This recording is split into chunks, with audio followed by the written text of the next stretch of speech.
નમસ્કાર દર્શક મિત્રો, હું છું દર્શના જોશી. તમે જોઈ રહ્યા છો લોક સામના ન્યૂઝ. જોઈએ આજના સમાચાર. વેરાવળથી અમારા રિપોર્ટર રામસિંહ મોરી સાથે. વેરાવળ નગરમાં ગાયત્રી ઉપનગરની સ્વામિનારાયણ વસ્તીમાં સંઘ શતાબ્દી વર્ષ અનુલક્ષીને સમસ્ત હિન્દુ સમાજ આર્યવ્રત સમિતિ દ્વારા હિન્દુ સમાજની એકતા, સંસ્કૃતિના સંરક્ષણ અને રાષ્ટ્રીય જાગૃતિ માટે વિરાટ હિન્દુ સંમેલનનું આયોજન કરવામાં આવે. કાર્યક્રમ દરમિયાન પરમ પૂજ્ય સદગુરુ મહંત કમલાશરણ બાપુ ફલહારી દ્વારા આશીર્વચન આપવામાં આવે. શાસ્ત્રી શ્રી નિશાંતભાઈ જોશી અને શ્રી દીપકભાઈ ગોરધનભાઈ ટેબરિયા જુનાગઢ વિભાગ વ્યવસ્થા પ્રમુખ દ્વારા પ્રેરક વક્તવ્ય આપવામાં આવે. ધર્મસભા અને પ્રેરણાદાયક પ્રવચનોથી સમાજને જાગૃત કરવું, હિન્દુ એકતા અને રાષ્ટ્રભાવના પર માર્ગદર્શન, યુવાનો માટે પ્રેરણા સંદેશ, સાંસ્કૃતિક કાર્યક્રમો અને દેશભક્તો ગીતો સાથે સંમેલન દ્વારા સમાજમાં ભાઈચારો, પરસ્પર સહકાર અને સંસ્કાર સભર જીવન જીવવાનો સંદેશ આપવામાં આવેલ હતું. યુવા પેઢી અને સમાજમાં સંસ્કારો, કર્તવ્યબોધ, સ્વદેશી વિચારધારા, પ્રોત્સાહન, પર્યાવરણ જતન, સામાજિક પડકારનો સામૂહિક રીતે સામનો કરવાનો સંકલ્પ આ વિષયો પર આ હિન્દુ સંમેલનમાં વક્તાશ્રીઓ દ્વારા પ્રેરણાદાયી વ્યાખ્યાન આપવામાં આવેલ. કાર્યક્રમના અંતે આર્યવ્રત સમિતિના અધ્યક્ષ શૈલેષ દુબે દ્વારા જેમની ગરિમામય ઉપસ્થિતિ રહી તેવા વક્તાઓ શ્રી અને સાધુ સંતો,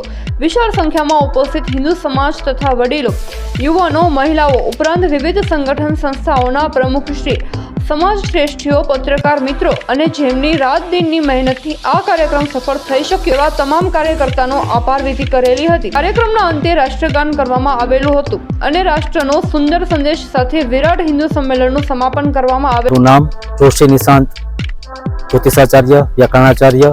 આજરોજ વેરાવળ મુકામે સ્વામિનારાયણ મંદિરની બાજુમાં અક્ષર પાર્ટી પ્લોટમાં આજે વિરાટ હિન્દુ સંમેલનનું આયોજન કરવામાં આવેલું હતું. આર્યવ્રત સમિતિ દ્વારા જે આયોજન ખૂબ જ સરાહનીય અને આખા વિશ્વને, ભારતને વિશ્વગુરુ બનાવવા માટેની જે વાત છે, હિન્દુની વાત છે, હિન્દુત્વની વાત છે, જનની જન્મભૂમિ છે, સ્વર્ગાદપી ગરીયસી. આપણો જે ધર્મ છે એ ધર્મને ધારણ કરી આપણી જે ભાવના છે એ ભાવનામાં આપણે ભય મૂકી અને અભયત્વની પ્રાપ્તિ કરીએ અને સર્વનું કલ્યાણ થાય. સર્વે ભવંતુ સુખિનઃ એ પ્રાર્થના દ્વારા આજે માં ભારતીને હું પ્રાર્થના કરું છું કે દરેકનું કલ્યાણ થાય. ઈશાવાસી વિદમ સર્વમ યત્ કિંચ જગત્યામ જગત તેન તેન ભુંજી થાહા. આ બધી વસ્તુને આપણે ભોગવી અને પછી મુક્ત કરી અને ભારત માતાને અર્પણ કરીએ એવી પ્રાર્થના સાથે જય શ્રી રામ. ભારત માતા કી જય.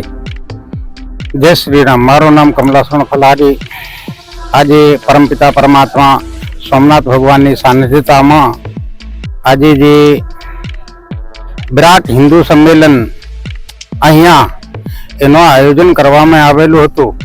એમને અંદરમાં શાસ્ત્રી શ્રી, અમારા RSSના વક્તા શ્રી और ધર્મબંધુઓ જે કંઈ કાર્યકર્તાઓ હતા એમને બહુ જહેમત ઉઠાવી કે આ કાર્યકર્તા જે કાર્યક્રમ છે એ બહુ સફળતાને આરે ઉતર્યું છે.